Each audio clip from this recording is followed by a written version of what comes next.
এটি আমার একটি পাকুড় গাছ। আপনারা আগেও দেখেছেন ভিডিওতে। এই পাকুড় গাছে বর্ষার সময় অনেক ঝুড়ি নামে এবং ঝুড়িগুলো অযত্নের ফলে কি হয়, নষ্ট হয়ে যায়।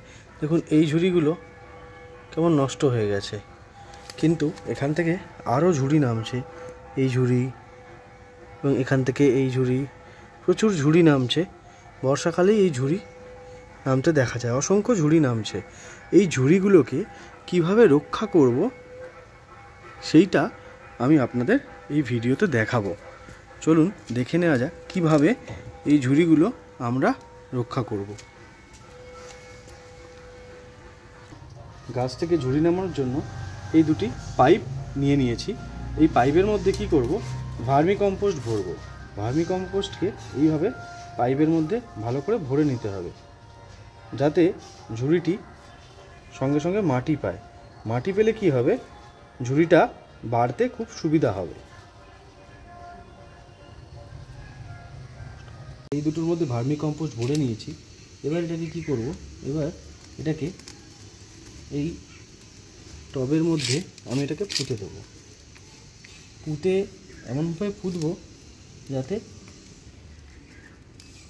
এই রুটটি এর মধ্যে ঢুকতে পারে। এবং দেখছি এখানে আরও ভার্মি কম্পোস্ট ভরতে হবে, কারণ রুট পর্যন্ত ভার্মি কম্পোস্ট যাচ্ছে না। আমি কি করব, এর মধ্যে আরও ভার্মি কম্পোস্ট ভরে দেব। আমি এই পাইপগুলো এখানে বসিয়ে দিয়েছি, এইভাবে রুটগুলো ঢুকিয়ে দিয়েছি। খুব সাবধানে করতে হবে এগুলো। ভার্মি কম্পোস্ট ভরে দিয়েছি যাতে ভার্মি কম্পোস্ট থেকে রুটগুলো বাড়তে পারে। এবং এরপরে এটা কি করণীয়, এইভাবে আপনারা সব রুটে, এখানে একটু রুট আছে বা এই গাছে অনেক রুটস এসছে, সেই রুটসগুলোতে আপনারা এইভাবে পাইপ দিয়ে এগুলোকে দাঁড় করাতে পারেন। এবং এর মধ্যে এবার কি করবেন, ড্রপ ড্রপ জল দিতে হবে। 1 ড্রপ 2 ড্রপ করে জল দিয়ে মাঝে মাঝে এটিকে ভিজে রাখতে হবে। এইভাবে জল দিয়ে দিলে পুরো নিচে পর্যন্ত জল চলে যাবে এবং রুটটি ভার্মি কম্পোস্ট ধরে আস্তে আস্তে মাটিতে নামতে থাকবে। এইভাবে দুটো পাইপেই আমি ড্রপ ড্রপ করে জল দিয়ে দিলাম, যাতে জলটি নিচে নামে এবং আস্তে আস্তে ভার্মি কম্পোস্টটাকে ভিজিয়ে দেয়। এইভাবে আপনারা আপনাদের প্রত্যেকটি গাছের ঝুড়ি সুন্দরভাবে নামাতে পারেন। আমি যে পাইপ করে দিয়েছিলাম, এই পাইপে ভার্মি কম্পোস্ট দেওয়ার পরে দেখুন পাইপের ভেতর দিয়ে কেমন রুটস নেমেছে। দেখলেই বুঝতে পারবেন এই রুটসটা পুরো নেমে নিচেই মাটি পর্যন্ত গেছে।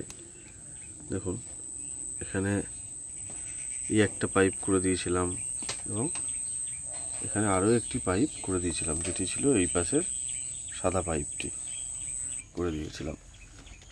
দেখলেই বুঝতে পারবেন। দেখুন শিকড় কেমন নামছে, এখান থেকে শিকড় কেমন নেমে গেছে, দেখলেই বুঝতে পারবেন।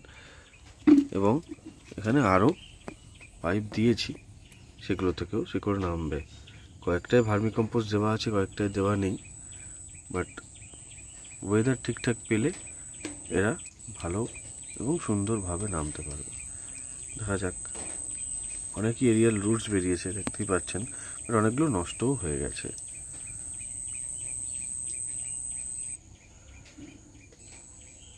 এই বিষয়ে আরও কিছু জানার থাকলে আমাকে অতি অবশ্যই আপনারা কমেন্ট করে জানবেন। এবং আমার ভিডিওগুলি ভালো লাগলে লাইক আর সাবস্ক্রাইব করে আমার পাশে থাকবেন। ধন্যবাদ।